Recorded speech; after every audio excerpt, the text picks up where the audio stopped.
She was unaware her delivery driver husband was actually the owner of the company when she kicked him and his sickly grandmother out in the snow to marry a regional manager. What he did would shock her beyond comprehension. Victoria Matthews stood in the doorway of their modest apartment that December evening, her perfectly manicured fingers gripping the eviction notice she'd typed herself, while her husband of 3 years, dressed in his worn delivery uniform with the company logo barely visible, carried his frail, oxygen-dependent grandmother through the bitter cold toward an uncertain future. The regional manager she'd been seeing in secret had promised her a life of luxury and status, but he had no idea that the man he'd been ordering around for months, the man whose wife he'd been seducing with expensive dinners and false promises, held every string of power in his hands.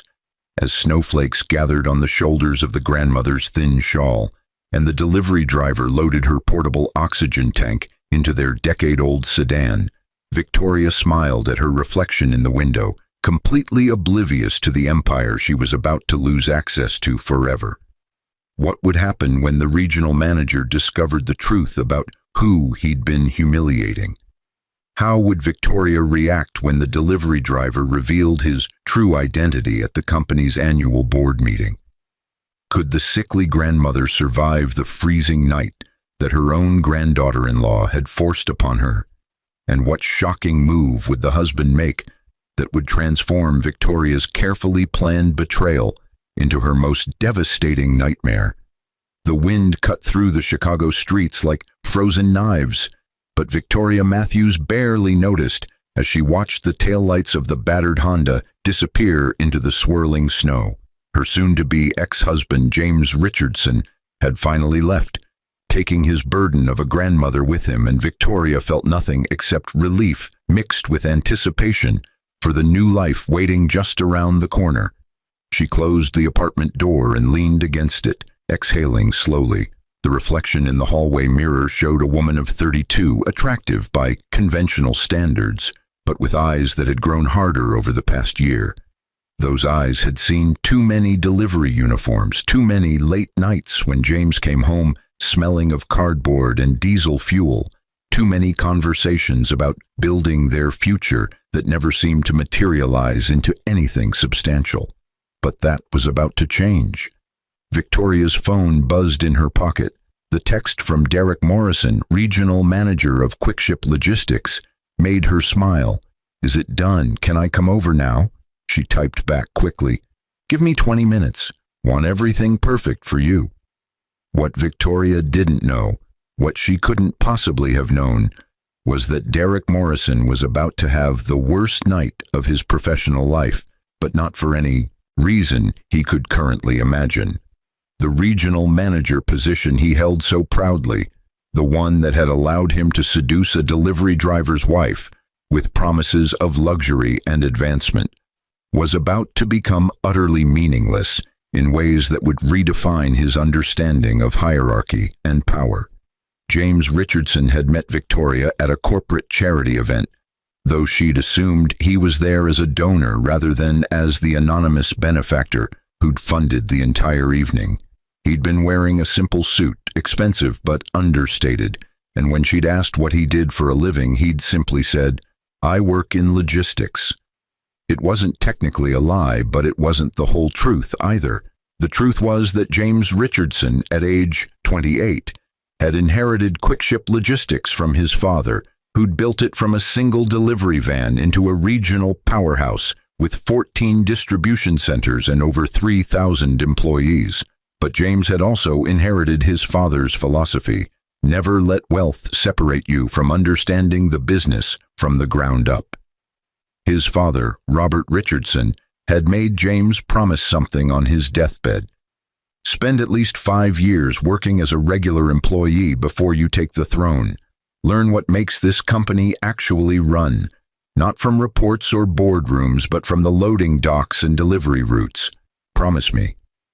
James had promised, but he'd modified the plan slightly. He'd spent 2 years working his way through various positions in the company: warehouse associate, dispatcher, route supervisor, all while the board of directors and senior management knew his true identity. But then he'd met Victoria, and something had shifted in his approach. He'd fallen genuinely in love with her warmth, her ambition, her drive to create a better life. But he'd also noticed how her eyes lit up when she talked about success and status, how she measured people's worth by their job titles and bank accounts. James had made a decision that would prove either brilliantly insightful or catastrophically foolish. He would tell her he was a delivery driver, nothing more, and see if their love could survive without the weight of his wealth attached to it.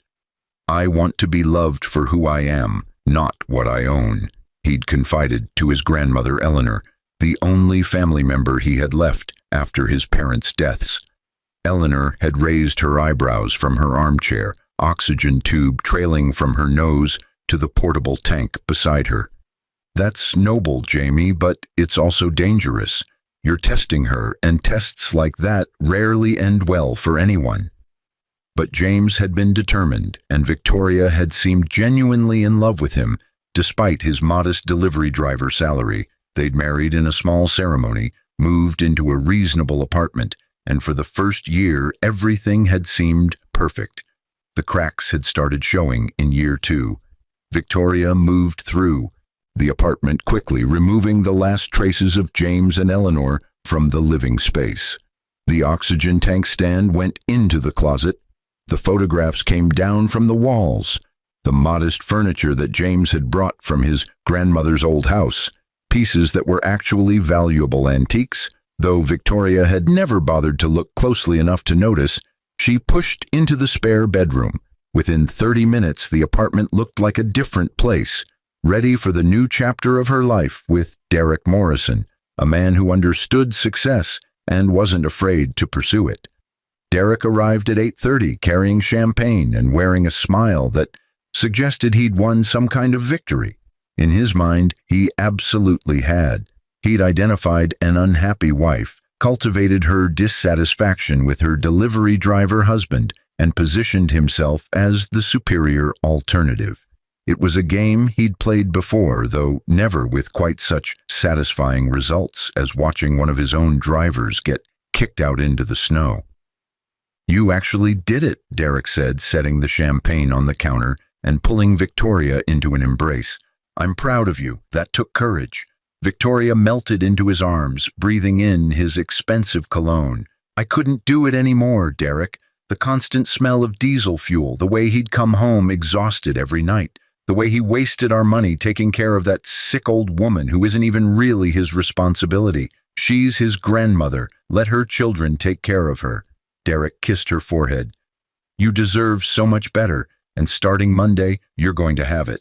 I've already talked to HR about bringing you on as my executive assistant. $45,000 to start, full benefits, company car allowance. You'll be making almost as much as your ex-husband." What Derek didn't know, what he would discover in less than 72 hours, was that James Richardson's actual annual compensation, when you included his dividends, stock options, and profit sharing as the majority owner of QuickShip Logistics, exceeded $7 million. But Derek was thinking only of base salaries, of the small-minded hierarchies he understood, completely unaware that he'd been playing a game where he didn't even know the actual rules.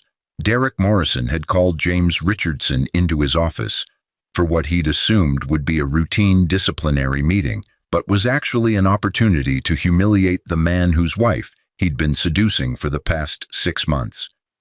"Richardson, sit down," Derek had said, not looking up from his computer screen, a power play he'd learned from a management book. James had sat, still wearing his delivery uniform, his expression neutral. "What can I do for you, Mr. Morrison?" "Your delivery times have been slipping. Route 12 should be completed by 4:30, but you've been coming in after 5 consistently for the past 2 weeks. Derek had finally looked up, his expression stern. "That's unacceptable. We have standards here." James had nodded slowly. "My grandmother has had some medical appointments. I've been making up the time by skipping my lunch breaks, so the total hours are the same." I don't care about total hours, Richardson. I care about route completion times. If you can't handle the route as assigned, we'll need to find someone who can. Derek had leaned back in his chair, enjoying the power dynamic. Also, I'm going to need you to work this weekend. Double shift on Saturday, full shift on Sunday. We're short-handed. I can't this weekend, James had said quietly. My grandmother has a procedure scheduled, and I'm her only— Did I ask if you could, Richardson? Derek had interrupted. I'm telling you that you will. This is your job. If you want to keep it, you'll be here Saturday at 6 a.m. If you don't show up, don't bother coming back Monday. James had stood up slowly, and for just a moment, Derek had seen something in the other man's eyes. Not anger exactly, but a kind of assessment, as if James were looking at a specimen under a microscope and finding it wanting. I'll be here Saturday, James had said quietly, and then he'd left. Derek had smiled to himself. Victoria had already told him she was planning to end things with James that week, and Derek had wanted to make sure the delivery driver was thoroughly demoralized before the axe fell. It made the whole thing more satisfying somehow. What Derek hadn't known was that James had recorded the entire conversation on his phone, not for any immediate purpose, but simply because he'd learned over his years of undercover work that documentation was power. He'd also made a mental note that Derek Morrison's management style was exactly the kind of toxic behavior that had no place in quick-ship logistics culture, and that changes would be coming soon. But James had decided to wait. He'd wanted to see how this situation with Victoria would resolve itself naturally, without his intervention. He'd hoped, even then, that she might change her mind, that the woman he'd fallen in love with might remember what had brought them together in the first place. He'd been wrong. Eleanor Richardson sat in the passenger seat of James's old Honda, the oxygen tank secured in the back seat, watching the snow accumulate on the windshield as her grandson drove in silence. They were headed to a hotel, a nice one she suspected, though James would never say it outright, but her mind was elsewhere. She'd seen this coming for months, though she'd hoped she was wrong. Victoria had started looking at James differently sometime around the 18-month mark of their marriage. The looks of affection had been replaced with assessment, as if she were constantly calculating whether she'd made the right investment. The conversations had shifted from we to I, from shared dreams to individual disappointments. Eleanor had tried to talk to James about it several times, but he'd been stubbornly optimistic, insisting that every marriage went through rough patches, that Victoria was just stressed about her career, that things would get better once they got past this difficult season. But Eleanor, who'd been married for 47 years before her husband passed, knew the difference between a rough patch and a fundamental incompatibility. Victoria didn't love James. She loved the idea of success. And James, in his delivery uniform and modest lifestyle, didn't fit that vision. You should tell her the truth, Eleanor had said just last week, during one of Victoria's increasingly rare visits to spend time with her husband's grandmother. Tell her what truth, Grandma? James had asked, though he knew exactly what she meant. About who you really are, about what you really own, about the fact that Derek Morrison works for you, not the other way around. James had shaken his head. If I tell her now, after 3 years, she'll never forgive me for the deception, and if she suddenly becomes loving again after finding out about the money, I'll know it was never real to begin with. Eleanor had patted his hand. Sometimes, Jamie, you're too much like your father, too principled for your own good, but I suppose that's better than the alternative. Now, sitting in the car as snow piled up on the hood, Eleanor wondered what would come next. James had always been brilliant at playing the long game. It was how he'd built Quickship's market share by 17% during his undercover years, implementing ideas that the board kept approving without knowing their source. But this particular game had costs that went beyond business strategy. Where are we going? Eleanor asked quietly. James glanced at her, his expression softening. "The Parkview Hotel. I've rented us a suite for the month. After that, we'll figure something out." Eleanor knew that figuring something out probably meant moving into one of the 3 properties James owned in the Chicago area, but she didn't press. If her grandson wanted to maintain his cover a little longer, that was his choice. What she was curious about was what would happen on Monday, when the quarterly board meeting was scheduled. James had been planning something for weeks, she could tell. The way he'd been reviewing personnel files, the late-night calls with the board chairman, the amendments to company policy he'd been drafting, it all pointed to something significant. "You're going to reveal yourself on Monday, aren't you?" Eleanor asked. James was quiet for a long moment. "I've been anonymous long enough. It's time to actually run the company instead of just influencing it from the shadows. And there are some changes that need to be made, particularly in regional management." Eleanor smiled slightly. "Derek Morrison is about to have a very bad week." "Derek Morrison is about to have a very different career," James corrected, "but yes." Despite everything that had happened in his personal life, James Richardson showed up for his shift at 6 a.m. on Saturday, just as Derek Morrison had demanded. But he didn't come alone. Martin Chen, chairman of Quickship Logistics Board of Directors, accompanied him, along with 2 other board members and the company's chief operating officer. They weren't dressed for a distribution center, they wore business suits and carried tablets, but they moved through the facility with the confidence of people who belonged there.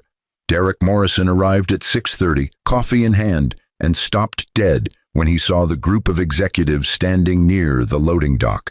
His first thought was panic. Had he screwed something up? Were they here because of some complaint? His second thought was confusion. Why was Richardson there with them? "Mr. Morrison," Martin Chen said, extending his hand, "I'm glad you could join us. We're conducting some surprise inspections today at several facilities. This is the first stop." Derek shook hands, his mind racing. "Of course, Mr. Chen. Welcome. Is there anything specific you're looking for?" "We're evaluating management practices," the COO said smoothly. "Employee satisfaction, operational efficiency, adherence to company culture and values, standard quarterly review procedures." What Derek didn't know was that there were no standard quarterly review procedures that involved surprise Saturday inspections. This was entirely about him and about gathering documentation for what was coming on Monday. James, still in his delivery uniform, stood slightly behind the executives, watching Derek's face. For 3 years, he'd observed his regional manager from the bottom of the hierarchy, noting every shortcut, every corner cut, every instance of favoritism or intimidation. He'd documented it all meticulously, not out of any desire for revenge, but because he genuinely believed that good leadership mattered, and Derek Morrison was not a good leader. "Richardson," Derek said, noticing James for the first time. "You're late. I said 6 a.m. James checked his watch. "It's 6:32, Mr. Morrison. You arrived at 6:30.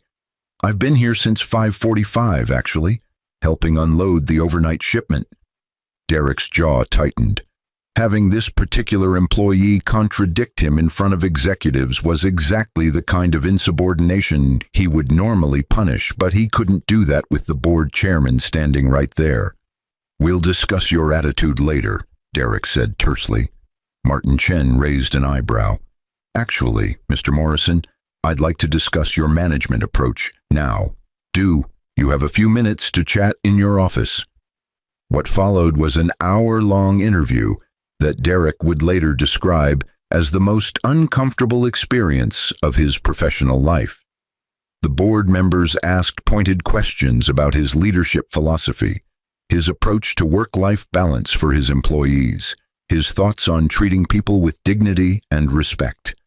Derek gave what he thought were good answers, the kind of corporate speak that usually satisfied executives, but he could tell from their expressions that something was off. They knew something he didn't, but Derek couldn't figure out what it was. When they finally left his office, Derek immediately called Victoria. "Something's going on," he said. "The board just showed up for a surprise inspection, and they were asking really weird questions. I think somebody might have filed a complaint about me." Victoria, still glowing from her first night in the apartment, without James and his grandmother, wasn't particularly concerned. "You're a great manager, Derek. I'm sure it's just routine. Don't worry about it." But Derek was worried, and his worry would prove entirely justified. Victoria Matthews stood in front of her closet, selecting the perfect outfit for her first day as Derek Morrison's executive assistant. She'd chosen a sophisticated navy suit that Derek had complimented when they'd gone shopping together the previous week, paired with modest heels and understated jewelry. She was finally going to be someone important, or at least adjacent to someone important. Executive assistant to a regional manager might not sound impressive to some people, but to Victoria it represented everything she'd wanted: access to corporate culture, proximity to decision-makers, a career path that led upward instead of nowhere. James had never understood her ambitions. He'd been content to stay a delivery driver forever, apparently, living in their modest apartment, spending their money on his grandmother's medical expenses instead of on the life Victoria had dreamed of. Well, that chapter was over now. Her phone buzzed. Derek sending her the details for Monday morning. "Meet me at headquarters at 8:30 a.m. We're attending the quarterly board meeting as observers before we start your onboarding. Great networking opportunity for you." Victoria's heart raced. A board meeting on her first day? That was even better than she'd hoped. She'd get to see how the real power players operated, make connections, show them she was someone worth remembering. She texted back, "Perfect, can't wait." What Victoria didn't realize was that Derek's invitation was not optional, and it wasn't really about networking. The board had specifically requested that Derek Morrison attend Monday's meeting with any relevant guests, a phrase Derek had interpreted as an opportunity to show off his new executive assistant. But the board's actual meaning was quite different. They wanted Victoria Matthews there so she could witness what was about to happen to her new boyfriend and, by extension, to her carefully constructed plans for the future. James Richardson woke up at 5:30 in the Parkview Hotel suite, made coffee, and checked on his grandmother. Eleanor was already awake, reading on her tablet, the oxygen tube running to her nose, as it always did. "Big day," she said without looking up. "Yes," James agreed. "Are you nervous?" He considered the question. "No. Relieved, maybe. It'll be good to stop pretending." Eleanor set down her tablet and looked at her grandson. "You know this is going to devastate her, don't you? Victoria, I mean. Whatever feelings she has for Derek Morrison, finding out the truth this way is going to be brutal." James poured himself coffee and sat down in the chair across from his grandmother. "She made her choice, Grandma. I gave her 3 years to love me for who I am, not what I have. She chose differently." "And Derek Morrison? What happens to him?"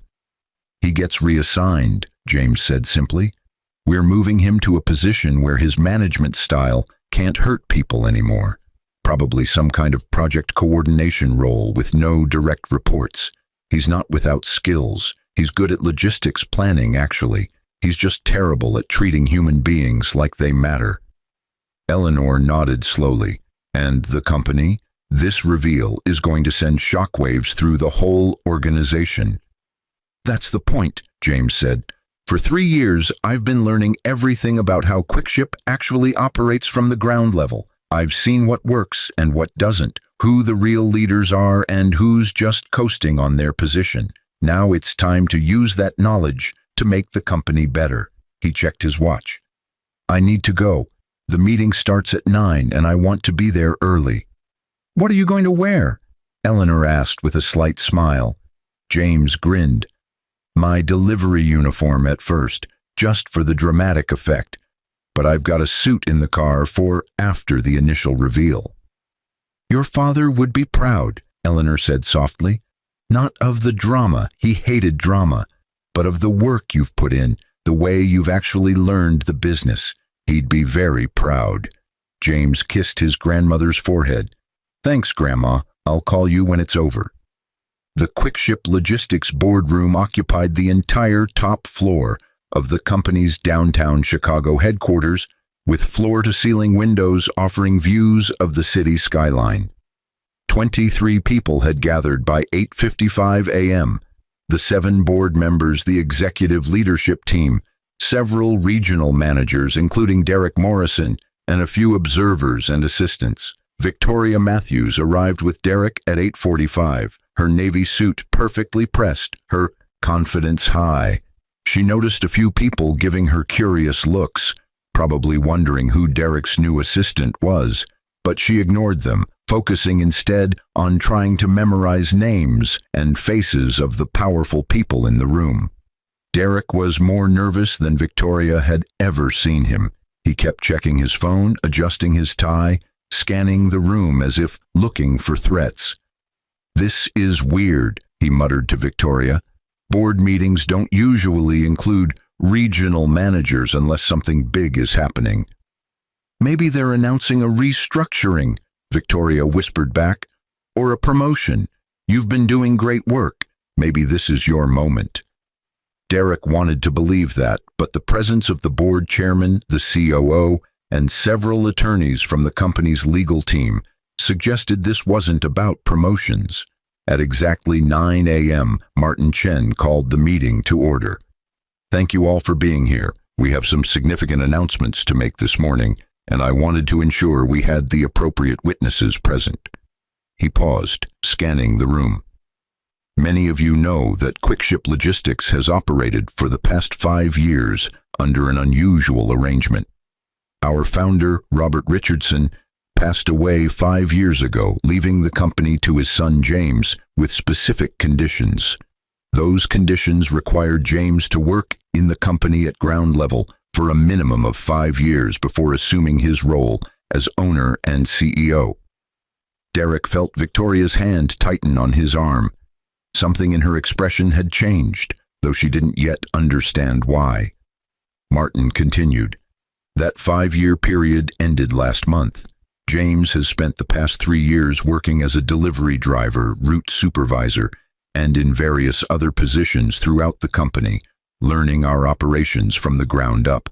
Today, we're officially recognizing his ownership and announcing his appointment as Chief Executive Officer of Quickship Logistics." The room buzzed with murmurs. Several people looked confused.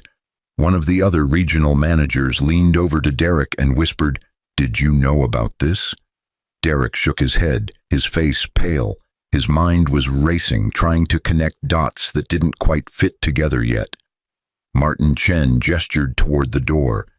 "James, would you like to join us?" The boardroom door opened and James Richardson walked in, still wearing his delivery uniform. Victoria's coffee cup slipped from her fingers, splashing across the table. Several people turned to look at her, but she barely noticed. Her entire world had just inverted itself in a way that defied comprehension.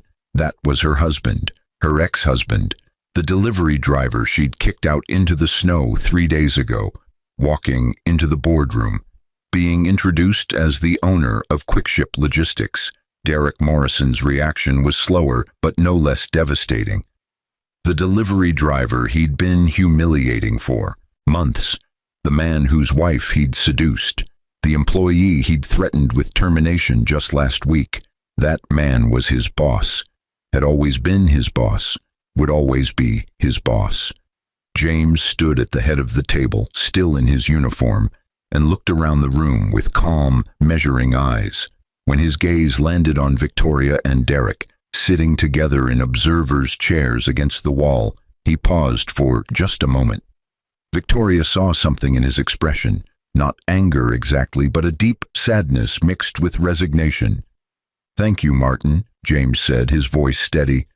"For those of you who don't know me or who know me only as a colleague in the field, let me introduce myself properly. I'm James Richardson, majority owner of Quickship Logistics, and as of today, your CEO." He clicked a remote and a presentation appeared on the large screen behind him. Over the past 3 years, I've worked alongside many of you. I've loaded trucks at 3 a.m., driven routes in blizzards, helped customers track lost packages, and cleaned bathrooms at distribution centers. I've done this not as some kind of reality TV stunt, but because I genuinely wanted to understand how this company operates from every perspective. The presentation showed charts and graphs, operational efficiency improvements, employee satisfaction scores, customer retention rates. What I've learned, James continued, is that QuickShip is a good company with great employees and strong fundamentals, but we have some serious cultural issues that need to be addressed. He clicked to a new slide showing organizational charts. Specifically, we have managers who treat their positions as opportunities for power rather than service. We have leaders who measure their success by how many people they control rather than how many people they help develop. And we have systems that allow talented employees to be overlooked, while politically savvy but ineffective managers advance. Derek Morrison felt every eye in the room land on him, even though James hadn't named anyone specifically. Starting today, we're implementing some changes, James said. First, we're restructuring regional management to emphasize servant leadership and employee development.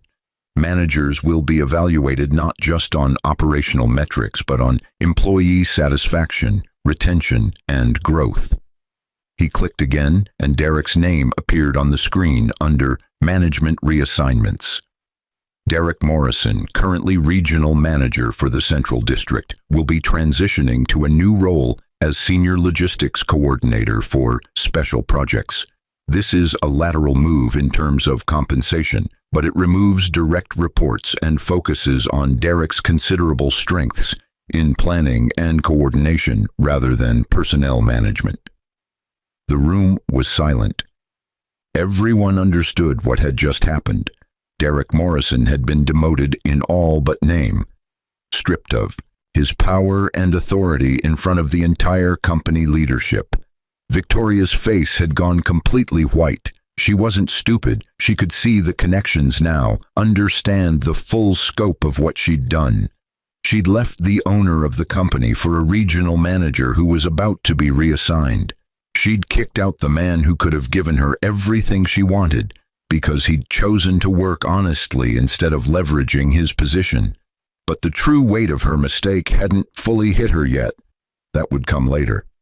James continued his presentation, detailing other organizational changes, new policies, and strategic initiatives. He was professional and thorough, showing none of the personal turmoil he must have been feeling. Only those who knew him well, like Martin Chen and Eleanor, would have noticed the slight tension in his jaw when his eyes occasionally drifted to where Victoria sat, frozen in shock. After about 40 minutes, James reached the end of his formal presentation. I want to thank everyone for their dedication to QuickShip Logistics. This company succeeds because of your hard work, not because of any one person's decisions. Going forward, I'm committed to ensuring that everyone who contributes to our success is recognized and rewarded appropriately. Martin Chen stood up. Thank you, James. I think I speak for the entire board when I say we're excited to see what you'll accomplish in your official capacity as CEO. You've already proven your commitment to this company in extraordinary ways. As people began to gather their materials and prepare to leave, James held up a hand. One more thing before we adjourn. I want to address something directly because I believe in transparency and I don't want rumors to spread. He looked directly at Derek and Victoria. Some of you may have noticed that Derek Morrison brought a guest to today's meeting, Victoria Matthews. What you may not know is that Victoria and I were married until 3 days ago when she ended our relationship to be with Derek. The room went completely silent. Several board members exchanged shocked glances. Derek looked like he wanted to disappear into the floor. I'm not mentioning this to embarrass anyone, James continued, his voice even, but because I want to be clear about something. My decision to reassign Derek has nothing to do with my personal situation. Derek's management style has been problematic for over a year, and I've been documenting issues with his leadership since I started working in his region. The personnel changes announced today were planned before my personal life imploded, and they would be happening regardless of who Derek is or isn't dating. He paused, letting that sink in. However, I also want to be clear that Victoria Matthews will not be joining Quickship Logistics in any capacity. The offer of employment that Derek made to her is rescinded, as he did not have the authority to make hiring decisions for executive positions without board approval. Victoria, I apologize for any inconvenience this causes you, but I'm sure you understand that given our personal history, it would be inappropriate for you to work here. Victoria finally found her voice, though it came out as barely more than a whisper. James, We can discuss the divorce paperwork separately, James said, cutting her off gently but firmly. This isn't the appropriate venue. My attorney will be in touch. He turned back to the room. If there are no other questions, we're adjourned. Department heads, please stay for a brief follow-up meeting. Everyone else, thank you for your time. As people began filing out, Derek sat frozen in his chair. His career wasn't over. The new position James had assigned him was actually a pretty good role for someone who didn't want management responsibilities, but his pride was shattered. He'd been playing power games with the owner of the company, seducing the owner's wife, and he'd been too blind and arrogant to see the truth even when it was right in front of him. Victoria remained seated as well, though for different reasons. Her mind was replaying the past 3 years like a horror movie, seeing every moment through a new lens. Every time James had worked a double shift without complaint, he'd been choosing to understand his employees' lives rather than exploiting his power. Every time he'd brought home his modest paycheck, he'd been testing whether she could love him without wealth. Every time she'd complained about their financial situation, she'd been failing a test she didn't know she was taking, and now she'd failed definitively. Victoria caught up with James in the parking garage 40 minutes later after the department head meeting had concluded. He was walking to his car, not the old Honda he'd been driving, she noticed, but a sleek Tesla Model S that had probably been waiting in reserved parking this whole time. James, please, she called out. Please, we need to talk. He stopped, turned around, and waited for her to approach. His expression was neutral, neither angry nor welcoming. I didn't know, Victoria said, the words tumbling out. I swear to God, James, I didn't know who you were. I thought you were just a delivery driver who didn't care about success or ambition or building a future. I was building a future, James said quietly. I was building this company into something better. I was learning how to lead with wisdom instead of just authority. I was investing in employees and systems and culture. I was building something real, Victoria. You just couldn't see it because it didn't look like what you thought success should look like. Victoria felt tears streaming down her face. If you had just told me, if I had told you, you would have loved my money, not me, James interrupted. And I wanted to be loved for who I actually am, not what I can buy. That's not an unreasonable thing to want from a spouse. I did love you, Victoria insisted. In the beginning, I really did. Maybe, James acknowledged, but you stopped. And you stopped because I wasn't successful enough for you, or at least I didn't look successful enough. The man you kicked out 3 days ago was exactly the same man you married 3 years ago, Victoria. The only thing that changed was your patience with who you thought I was. Victoria wiped at her tears, mascara running down her face. What about Derek? Did you plan that? Did you somehow engineer him into my life just to test me? James actually laughed, though there was no humor in it. You give me too much credit for manipulation. Derek Morrison is exactly what he appears to be, a mediocre manager with an inflated ego and a pattern of inappropriate behavior with subordinates partners. You're not the first, Victoria. There were 2 complaints filed against him in the past year for similar conduct. I was going to reassign him regardless of whether you'd gotten involved with him. That revelation hit Victoria like a physical blow. There were others? You're the first one who actually left her husband for him, as far as I know, James said.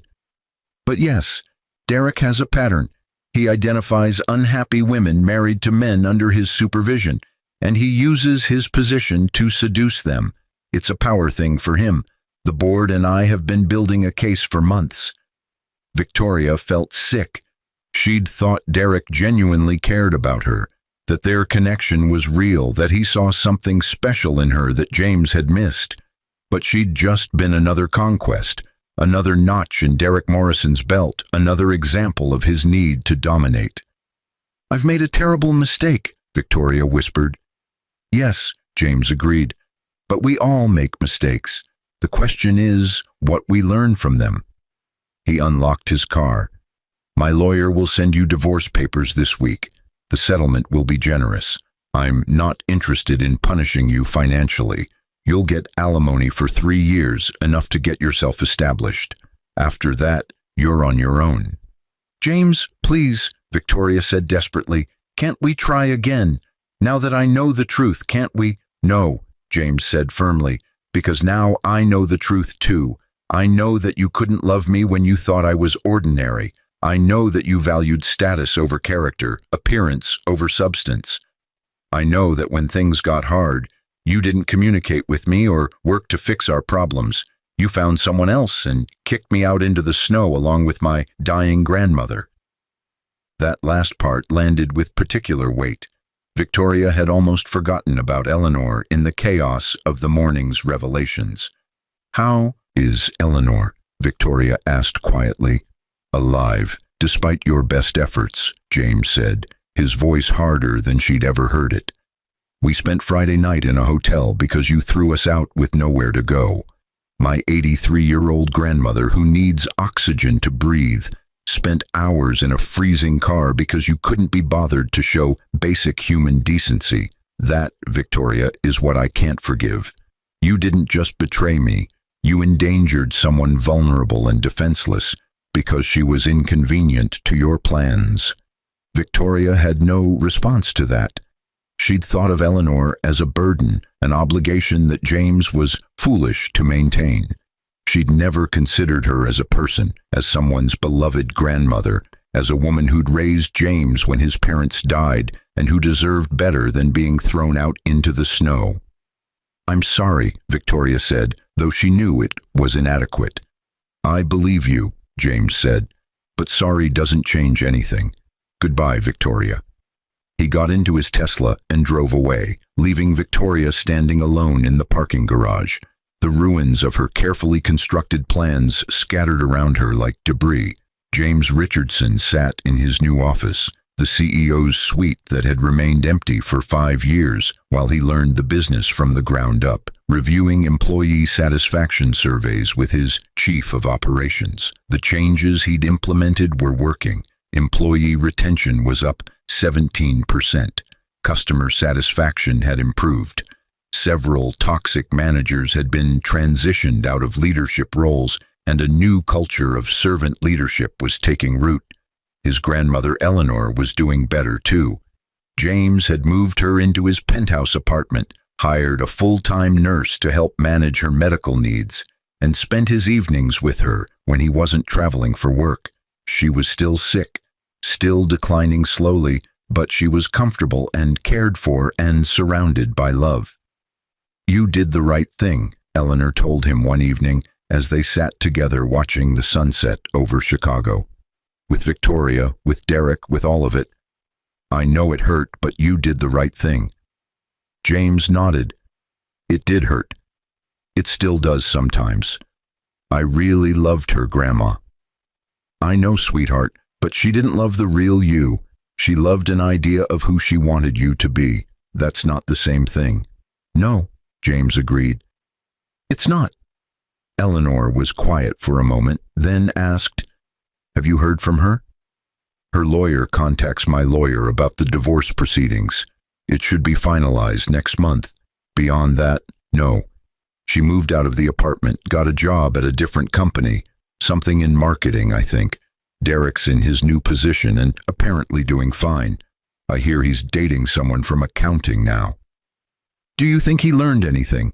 Eleanor asked. James considered the question. I think he learned not to seduce the boss's wife. Whether he learned to treat people with actual respect, I'm not sure. But he doesn't have the power to hurt people the way he used to, and that's what matters. Eleanor patted his hand. Your father would be proud of you, not just for how you handled this situation, but for everything. You've become the leader he hoped you'd be. James smiled, though his eyes were sad. I wish he could see it. He can, Eleanor said with certainty. Wherever he is, he knows, and he's proud. They sat in comfortable silence as the sun sank lower, painting the Chicago skyline in shades of orange and gold. James thought about the past 3 years, about everything he'd learned and everything he'd lost. The experience had cost him his marriage and tested his faith in people, but it had also given him something valuable, certainty about who he was and what he stood for. He'd learned that true success wasn't about appearances or status symbols. It wasn't about having power over people or measuring worth by job titles. True success was about building something meaningful, treating people with dignity and staying true to your values, even when it was difficult. Victoria had taught him that lesson, though not in the way either of them had intended. His phone buzzed with an email from Martin Chen. Board meeting next week. We need to discuss the expansion into the Pacific Northwest.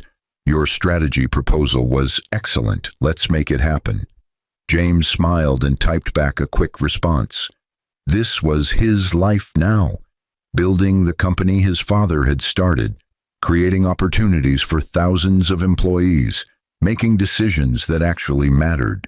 It wasn't the life he'd imagined 3 years ago when he'd married Victoria, but it was a good life nonetheless. And somewhere across the city, in a modest apartment that was considerably smaller than the one she'd shared with James, Victoria Matthews looked at her own reflection in the mirror and wondered how she'd gotten everything so wrong. The divorce was almost final. Derek had lost interest in her within 6 weeks, moving on to his next conquest. Her new job was fine but unremarkable, with no real prospects for advancement. She thought about the Tesla she'd seen in the parking garage, about the penthouse apartment James had moved into, about the life she could have had if she'd just been patient, if she'd just valued the man instead of his perceived status. But mostly she thought about the moment when James had told her goodbye in that parking garage, his voice sad but firm, his decision final. She'd wanted to be someone important, someone successful, someone who mattered. Instead, she'd become someone who'd thrown away something real in pursuit of something shiny and false. The lesson had been expensive, but Victoria was finally learning it. Success isn't about how things look from the outside. It's about who you are when nobody's watching, about the choices you make when things are difficult, about whether you can love people for who they are rather than what they can give you. She'd failed that test spectacularly, but perhaps, in time, she'd get another chance to prove she'd learned something from the failure. Or perhaps not. Some mistakes once made can't be unmade. Some bridges once burned can't be rebuilt. Victoria closed her eyes and whispered to the empty apartment, I'm sorry, James. But James Richardson was miles away, sitting with his grandmother as the sun set over Chicago, building a company and a life that didn't include her anymore.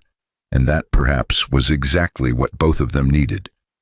The Chicago Business Journal's annual 40 Under 40 Gala filled the grand ballroom of the Palmer House Hilton, with the city's most successful young professionals, venture capitalists, tech entrepreneurs, and corporate leaders. James Richardson stood near the floor-to-ceiling windows, champagne flute in hand, looking out at the city lights but not really seeing them. He'd been named to the list. Inevitable, really, given Quickship Logistics' explosive growth under his public leadership.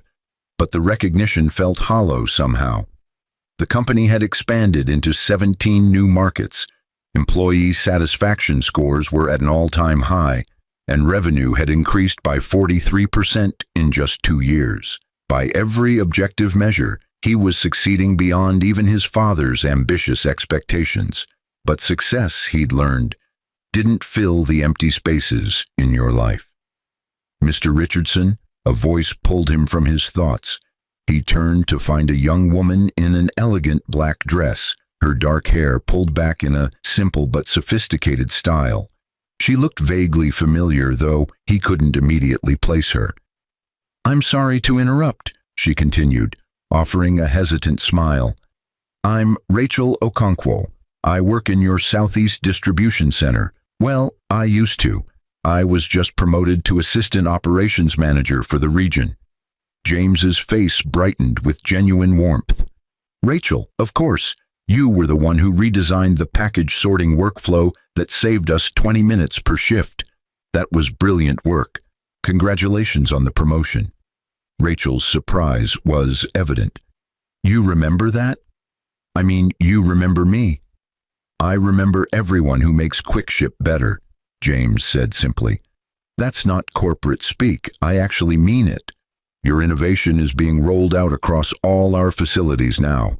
You've probably saved the company millions in labor costs and reduced employee fatigue significantly. That matters." They talked for several minutes about Rachel's new role, her ideas for further improvements, her goals for the future. James found himself relaxing into the conversation in a way he rarely did at these networking events. Rachel was genuine, passionate about her work, unimpressed by titles and status. She reminded him in some ways of who he'd hoped Victoria might be. When their conversation eventually wound down, Rachel hesitated before speaking again. "Mr. Richardson, I heard about what happened with your wife. I mean, your ex-wife. I'm sorry. That must have been difficult." James was quiet for a moment. "You worked in Derek Morrison's region, didn't you?" Rachel nodded. "I did, and I saw how he operated. Several of us tried to report his behavior, but it never seemed to go anywhere until you dealt with it yourself." "I'm sorry you experienced that," James said sincerely. "The system should have protected you better. We've made changes since then. Anonymous reporting channels, third-party investigators, zero-tolerance policies. It shouldn't have taken the owner getting personally involved for someone like Derek to face consequences." "Those changes have made a real difference," Rachel said. "The new regional manager, Sarah Chen, is incredible. She actually listens to us, values our input, treats us like human beings instead of resources to be managed. The whole culture in our region has transformed." They were interrupted by the evening's master of ceremonies announcing that dinner would be served shortly, but Rachel touched James's arm gently before leaving. "Thank you for what you did. Not just with Derek Morrison, but with everything. A lot of us were ready to quit before you took over publicly. You saved more than just a company. You saved people's livelihoods and dignity." After she left, James stood alone again, thinking about that conversation. This was why the work mattered, why the painful lessons of the past 3 years had been worth learning. Real leadership wasn't about power or status or having people fear you. It was about creating environments where talented people like Rachel could thrive. "You're brooding again," a familiar voice said from behind him. James turned to find his grandmother Eleanor approaching slowly, supported by a sleek walker but looking stronger than she had in years. The new treatment protocol her doctors had started 6 months ago was working small miracles, giving her energy and independence she hadn't had in a long time. "I'm not brooding, Grandma," James protested. "I'm reflecting." Eleanor laughed, the sound raspy but genuine. "That's just brooding with better vocabulary. Come sit with me. These old bones can't stand for too long, even with the walker." They found a quiet table in the corner, away from the networking clusters. Eleanor studied her grandson's face with the knowing eyes of someone who'd watched him grow from infant to man. "You're thinking about her," Eleanor said. It wasn't a question. James didn't pretend to misunderstand. Sometimes. Not as much as I used to, but sometimes. Is that pathetic? It's human, Eleanor corrected gently. You loved her. Love doesn't just disappear because someone betrays you. It fades over time, transforms into something else, but it doesn't vanish instantly. I saw her last month, James admitted, at a coffee shop downtown. She didn't see me. I left before she could, but she looked different. Older somehow, though it's only been 2 years. Tired. Eleanor was quiet for a moment, then asked, "Did you want to talk to her?" James considered the question honestly. No, maybe a year ago I would have. I spent a lot of time imagining what I'd say if I ran into her, how I'd prove that I'd moved on and was doing great. But actually seeing her, I realized I didn't need to prove anything. Her opinion of me doesn't define my worth anymore. That's growth, Eleanor said approvingly. The divorce was finalized 14 months ago, James continued. I signed the papers, she got her settlement, and that was it. Sometimes I wonder if she ever thinks about what she gave up, if she has any regrets, or if she's found whatever it was she was looking for when she left me for Derek. Eleanor patted his hand. Does it matter? No, James admitted, it doesn't, but I'm still curious. What James didn't know, what he couldn't have known sitting in that ballroom surrounded by Chicago's elite, was that Victoria Matthews was, at that exact moment, sitting alone in her apartment reading that very same Chicago Business Journal article about the 40 under 40 honorees. Victoria's studio apartment in Lincoln Park was nice enough, certainly nicer than what many single women in Chicago could afford, but it was a fraction of the size of the penthouse she could have been living in if she'd made different choices. She'd furnished it carefully with pieces from Target and IKEA, creating a space that was functional but impersonal, as if she were still waiting for her real life to begin. The magazine lay open on her coffee table, James's professional headshot staring up at her. The article detailed his accomplishments. Youngest CEO of a major logistics company in the Midwest, innovative leadership practices that had become case studies at business schools, philanthropic work-funding education programs for warehouse workers. There was no mention of his personal life, no indication whether he was dating anyone or had moved on. The article focused entirely on his professional achievements, but Victoria could read between the lines. This was who James had always been, someone who changed lives quietly, who built things that mattered, who measured success by impact rather than appearances. And she'd been too blind to see it. Her phone buzzed. Derek Morrison's name appeared on the screen, a text message asking if she wanted to grab drinks. Victoria deleted it without responding, just as she'd deleted his last dozen messages.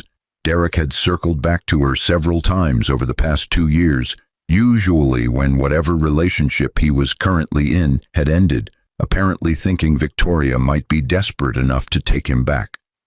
She wasn't. Derek had been reassigned again 6 months ago, not fired exactly, but moved to an even less influential position after his pattern of inappropriate behavior had continued in his new role. Last she'd heard, he was working in vendor management, a solitary position with no direct reports and no opportunity to leverage power over vulnerable people. Victoria felt nothing for Derek now except a vague disgust at her own judgment. What had she seen in him? The confidence, she supposed, the apparent success, the way he'd made her feel special, chosen, important. But it had all been hollow, a performance designed to feed his ego rather than build anything real. She looked again at James's picture in the magazine. In the photo, he was smiling, not the forced corporate smile she'd seen in so many executive headshots, but a genuine expression of warmth. The article mentioned that he'd been photographed at a quick-ship facility with employees, that he still spent at least 1 day a week working alongside warehouse staff and delivery drivers. Of course he did. That was who James was. Victoria's laptop sat open beside the magazine, her LinkedIn profile displayed on the screen. She'd been updating it, preparing to apply for a new position at a marketing firm that promised better advancement opportunities. The work was fine, the pay was adequate, but she was still chasing something she couldn't quite name, still looking for validation through job titles and career progression. She was starting to suspect that what she was really looking for couldn't be found in any job description. Her phone rang, not Derek this time, but her sister Michelle calling from Portland. "Hey," Victoria answered, grateful for the distraction. "Hey yourself," Michelle said cheerfully. "I was just thinking about you. How are you doing?" "I'm okay," Victoria said automatically, then corrected herself. "Actually, I'm not sure. I'm looking at an article about James in the Business Journal, and I'm having feelings about it." Michelle was quiet for a moment. She'd been Victoria's chief supporter through the divorce, flying in from Portland to help her move into the studio apartment, listening to hours of tearful confessions about everything Victoria had thrown away. "What kind of feelings?" Michelle asked carefully. "Regret, mostly," Victoria admitted. "Not just about losing him, but about who I was when I made that choice. I keep thinking about how I valued all the wrong things, how I mistook Derek's arrogance for confidence and James's humility for weakness, how I literally kicked out a sick old woman into the snow because she was inconvenient to my plans." "You've grown a lot in 2 years," Michelle said gently. "That's what matters now. Not who you were then, but who you're becoming." Victoria wasn't sure she had grown, though. She was still chasing career advancement, still measuring her worth by external achievements, still looking for validation in all the same places that had led her astray before. "Do you think he ever thinks about me?" Victoria asked quietly. Michelle hesitated. "Does it matter?" "Everyone keeps asking me that," Victoria said with a bitter laugh. "But yes, it matters to me. I need to know if I completely destroyed something that could have been salvaged, or if it was already broken beyond repair." "Vic," Michelle said carefully, "you kicked him and his dying grandmother out into the snow so you could be with his employee. Then it turned out he was actually the owner of the entire company, and you'd left him for someone who was about to be demoted. I don't think there's any salvaging that." Victoria knew her sister was right, but the truth still stung. "I know, I keep wondering what would have happened if I'd been patient, if I'd trusted him, if I'd valued character over status. You'd probably be living in a penthouse right now, married to a CEO and actually happy," Michelle said bluntly. "But you can't change the past, Vic. You can only decide who you want to be going forward." After they hung up, Victoria sat in silence for a long time, looking at James's picture in the magazine. She thought about writing him a letter, not asking for anything, just apologizing properly, telling him she understood now what she'd thrown away. But what would be the point? The divorce was final. He'd moved on. Any letter she sent would just be another attempt to make herself feel better, to ease her own guilt rather than actually contributing anything positive to his life. Some mistakes, Victoria was learning, couldn't be fixed with apologies. Some bridges, once burned, stayed burned. All you could do was learn from the ashes and try not to make the same mistakes again. She closed the magazine, shut her laptop, and went to bed, wondering if she'd ever stop measuring her life against the one she could have had. James returned home around 11, loosening his tie as he stepped into the penthouse apartment that still sometimes felt too large for one person. Eleanor was already asleep. The evening events exhausted her, though she refused to admit it, and the nurse had left a note saying everything had gone smoothly. He poured himself a whiskey and stood at the floor-to-ceiling windows, looking out at the Chicago skyline. This view had cost him $7 million, but money, he'd learned, was just a tool. It could buy comfort and security and opportunities, but it couldn't buy the things that actually mattered. His phone buzzed with a text from Rachel Okonkwo. "Thank you for the conversation tonight. It reminded me why I love working for Quickship. You're building something special. James smiled and texted back, "We're building something special. It's not just me, it's people like you who make the difference." He thought about the evening, about the conversations he'd had with young professionals who were hungry to make an impact, about the recognition that meant something because it represented real achievements rather than just inherited wealth. His father had been right. The 5 years of working from the ground up had been essential. They'd taught him things no MBA program could have conveyed, given him credibility with employees that no title alone could provide. But the past 2 years of public leadership had taught him something else. Visibility came with its own challenges and loneliness. Everyone wanted something from the CEO. Access, opportunities, connections, favors. It was hard to know who genuinely cared about him as a person versus who saw him as a stepping stone to their own success. He thought about Victoria sometimes, not constantly anymore, but in quiet moments like this. He wondered if she'd found what she was looking for, if Derek Morrison had turned out to be the upgrade she'd imagined, if she ever regretted her choice. But mostly he wondered if he'd ever be able to trust someone again. The betrayal had cut deep, not just because Victoria had left him, but because of how thoroughly he'd been deceived. He'd given her 3 years to prove that love could exist without money, and she'd failed so spectacularly that it had shaken his faith in his own judgment. His phone buzzed again. Martin Chen, the board chairman. "Excellent showing tonight, James. The board is thrilled with your leadership. Your father would be incredibly proud." James appreciated the sentiment, but he wondered if it was entirely true. His father had been proud of building the company, yes, but he'd also been proud of his marriage, his family, his life outside of work. Robert Richardson had managed to balance success with genuine human connection in a way that James was still struggling to find. The penthouse felt very empty suddenly. Beautiful, expensive, perfectly decorated, and completely empty. James finished his whiskey and went to check on his grandmother one last time before bed. Eleanor was sleeping peacefully, the oxygen machine humming softly beside her bed. He adjusted her blanket gently and kissed her forehead. "At least I still have you, Grandma," he whispered. Eleanor's eyes fluttered open briefly. "You'll find someone else, Jamie," she murmured, half asleep.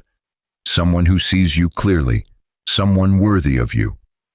"Maybe," James said softly, "but I'm not in a hurry." "Good," Eleanor said, her eyes closing again.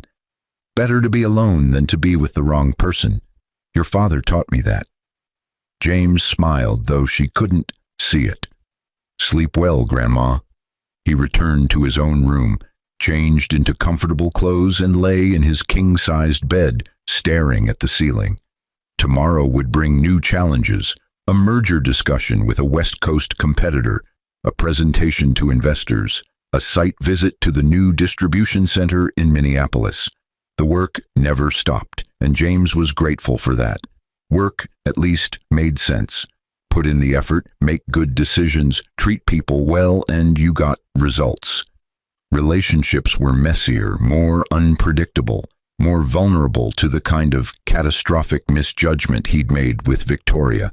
But somewhere in the back of his mind, he could hear his father's voice. "The business is important, son, but don't let it be everything. The richest man in the cemetery is still dead. What matters is who you loved and who loved you back." James fell asleep thinking about that, about the difference between success and fulfillment, about whether he'd ever find someone who could see past the money and the title and the penthouse to the man underneath.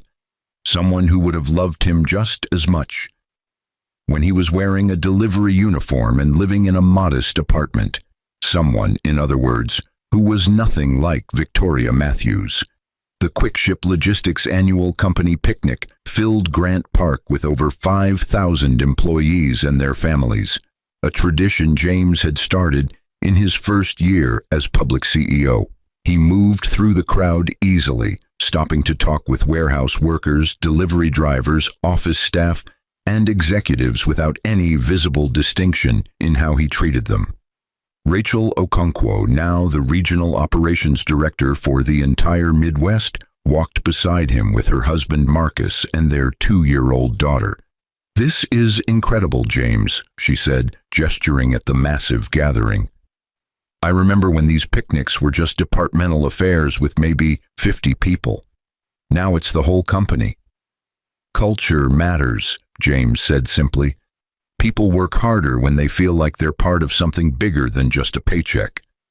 They were interrupted by Eleanor, now 88, but surprisingly robust thanks to the experimental treatment that had exceeded everyone's expectations. She was accompanied by a woman James didn't immediately recognize, someone roughly his age with kind eyes and an easy smile, wearing jeans and a Quick-Ship volunteer t-shirt. "Jamie, I want you to meet someone," Eleanor said with barely contained excitement. "This is Dr. Sarah Chen, no relation to Martin. She's the physician who developed the treatment protocol that saved my life. She's been volunteering at the medical tent today, and I've been telling her all about my wonderful grandson." James shot his grandmother a look that clearly said, "What are you doing?" but extended his hand politely. "Dr. Chen, it's a pleasure, and thank you, genuinely, for giving me more time with my grandmother. Your work has been miraculous." Sarah shook his hand with a firm, confident grip. "Please call me Sarah, and it's been my pleasure. Eleanor is one of my favorite patients. She actually follows the treatment protocol instead of arguing with me about it."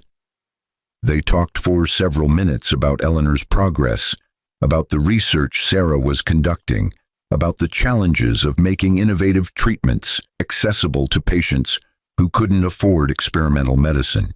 James found himself genuinely engaged in the conversation, impressed by Sarah's passion for her work and her complete lack of interest in his position or wealth. When Eleanor conveniently excused herself to check on the dessert table, leaving James and Sarah alone, he had to laugh. "My grandmother is not subtle," he said apologetically. Sarah smiled. "No, but she's delightful, and she clearly adores you." "The feeling is mutual," James said. "She's the only family I have left." They walked together through the park, conversation flowing easily. Sarah told him about her work at Northwestern Memorial Hospital, about her research into treatments for pulmonary diseases, about the challenges of balancing clinical practice with research demands.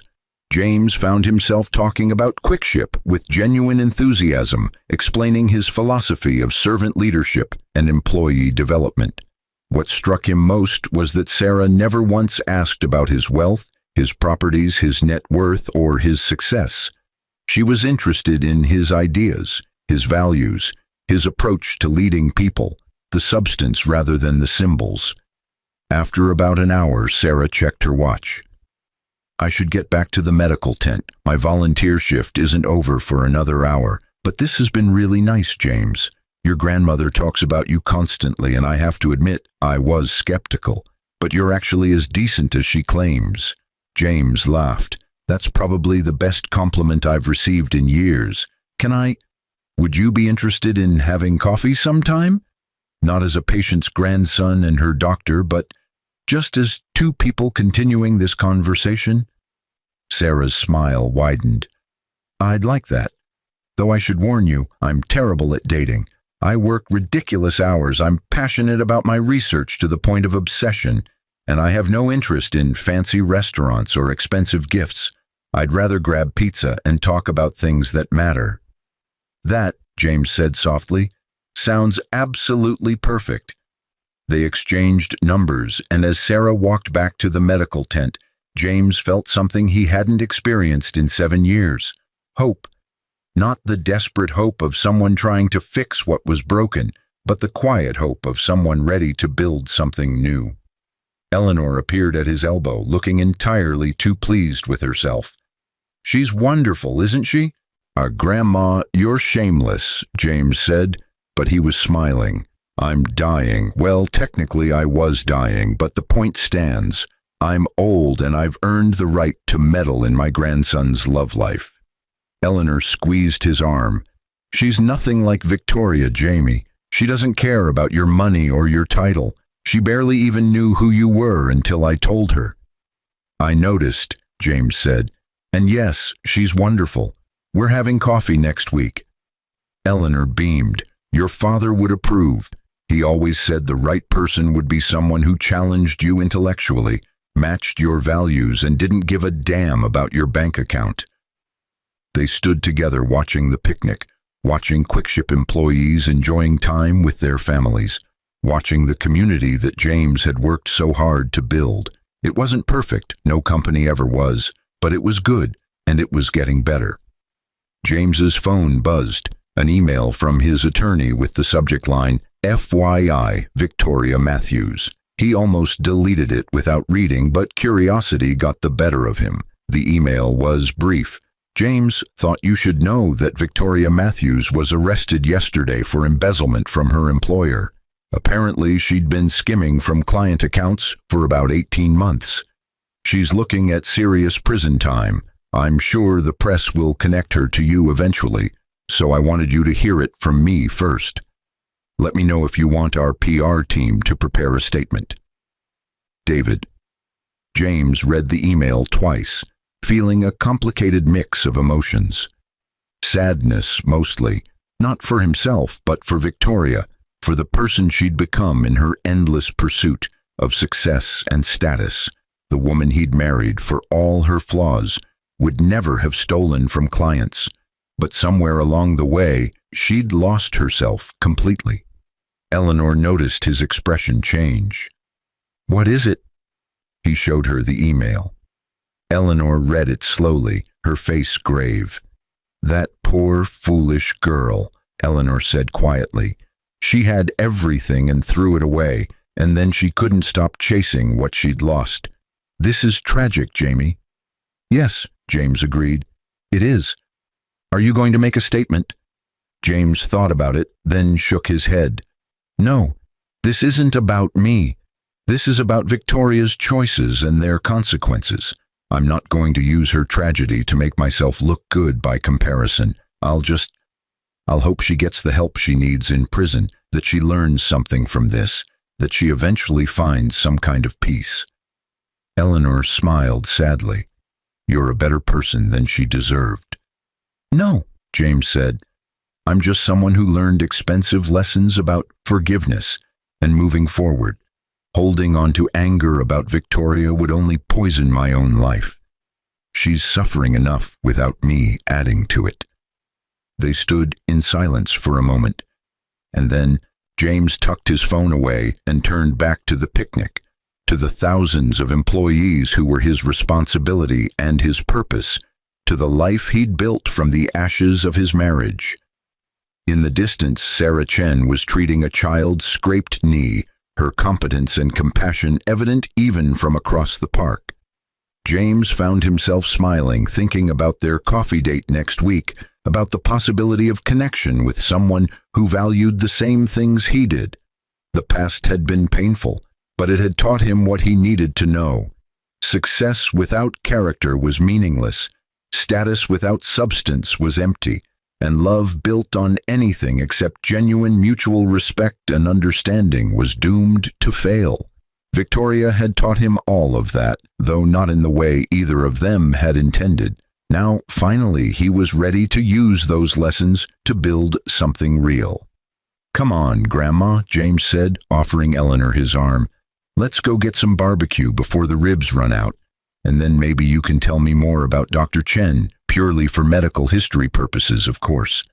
Eleanor laughed, the sound raspy but joyful. Of course, purely medical history, and it just so happens I know her favorite flowers, her coffee order, and the fact that she's been single for 2 years because she hasn't met anyone who interests her intellectually. You're impossible, James said fondly. I'm helpful, Eleanor corrected. There's a difference. They walked together through Grant Park, through the community of employees who'd become like family, toward a future that was uncertain but finally, genuinely hopeful. And somewhere across the city, in a holding cell awaiting arraignment, Victoria Matthews sat with her head in her hands, finally understanding, too late, far too late, the difference between what she'd wanted and what she'd actually needed. Some lessons cost everything to learn, but for those willing to actually learn them, even the most expensive mistakes could eventually lead to wisdom. The question was whether Victoria would use her time in prison to find that wisdom, or whether she'd spend the rest of her life blaming everyone except herself for the choices that had led her there. Time, as always, would tell.